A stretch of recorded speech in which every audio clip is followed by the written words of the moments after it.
আজ সকাল থেকে সন্ধে পর্যন্ত যা যা করলাম সেটাই তোমাদের আজ শেয়ার করলাম। এটাই আমার ডেলি।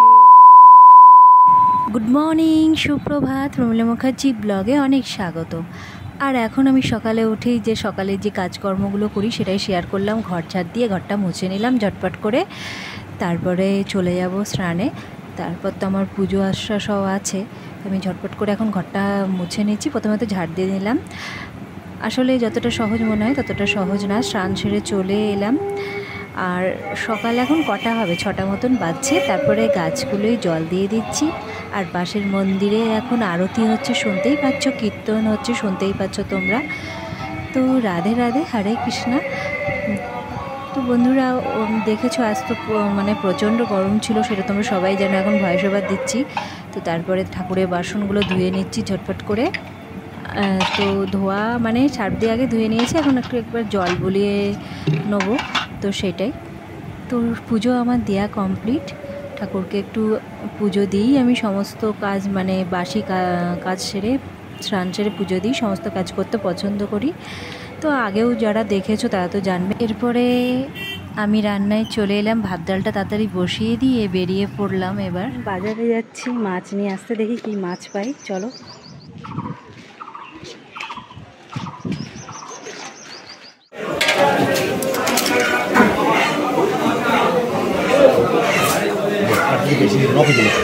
তাড়াতাড়ি ফিরতে হবে। বাটা মাছ নিয়েছি।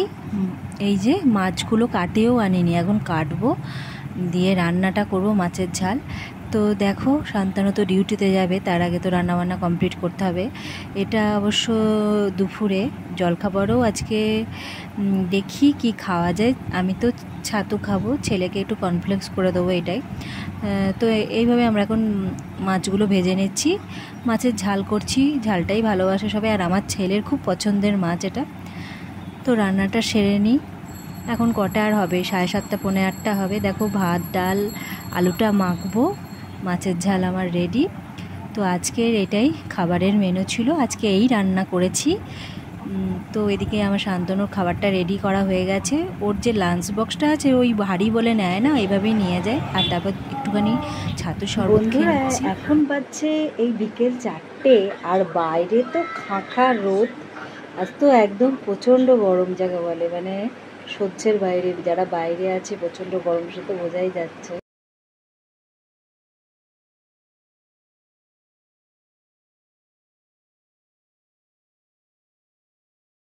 এখন তো বিকাল হয়ে গেছে, বললামই চা করে নিয়ে এলাম। তো তো বন্ধুরা, চা খাচ্ছি এখন। আর বিকাল ওই 4:30 মতন বাজছে। দেখি আজকে পারলে একটু বেরোবো, আর না হলে ঘরেই থাকবো। যাই হোক, তো চলো ব্লগটা দেখতে থাকো, কিছুক্ষণ আছে এখন। বন্ধুরা, বিকালবেলা একটু বেরিয়ে পড়লাম, এই মন্দিরের সামনেটাই আসলাম। আর গরম তো আজকে প্রচণ্ড, সেটা তো তোমরা জানোই। আর সন্ধে হয়ে গেছে, সন্ধে ধন্য দেওয়ার পর সোজা চলে এলাম সুজির হালুয়া করতে। তো শান্তনু বলল ফোন করে সুজির হালুয়া করতে, তো তাই আমি যথারীতি করছি। আর ছেলের জন্য একটু ছোলা আলু এগুলো সেদ্ধ করে পেঁয়াজ কুচি লবণ টবণ দিয়ে ওকে দেবো। এটাই সন্ধ্যাবেলায় ওকে দিই সাধারণত, একটা হেলদি সন্ধ্যের জল খাবার ওটা ওর জন্য। আর এটা সবাই খাবে, ছেলে যদি খায় তো খাবে। আর সুজি বলল করে রাখতে, তাই করছি এখন। তো আমার সুজি রান্নাটা প্রায় হয়ে এসছে। উপরে একটু কাঠবাদাম দিয়ে দেবো, ব্যাস, দিয়ে নামিয়ে নেবো। তো আমার সুজিটা মোটামুটি হয়ে গেছে, কাঠবাদামটা দিয়ে দিলাম। আর এর মধ্যেই শান্তনু ঢুকে পড়বে, মনে হচ্ছে দরজায় আওয়াজ হলো। শান্তনু চলে এসছে। কি এনেছে গো? ঝালমুড়ি নাকি? তো শান্তনুকে বললাম আমার বন্ধুদের একটু হাই করে দাও। জন্যে যে জলখাবারটা তৈরি করছিলাম সেটাই। ছেলেই ঝালমুড়ি খাবে স্বভাবে। যাই হোক, আমাকে সুজি করতে বললে, এদিকে ঝালমুড়িও এনেছে। এগুলো এখন খাওয়া হবে। দেখি ভাতটা একটু দেরি করেই বসাবো। আজ সকাল থেকে সন্ধ্যে পর্যন্ত যা যা করলাম সেটাই তোমাদের আজ শেয়ার করলাম। তো বন্ধুরা, আমাদের তো জলখাবার মানে সন্ধ্যের যে জলখাবার সেটা খাওয়া কমপ্লিট হয়ে গেল।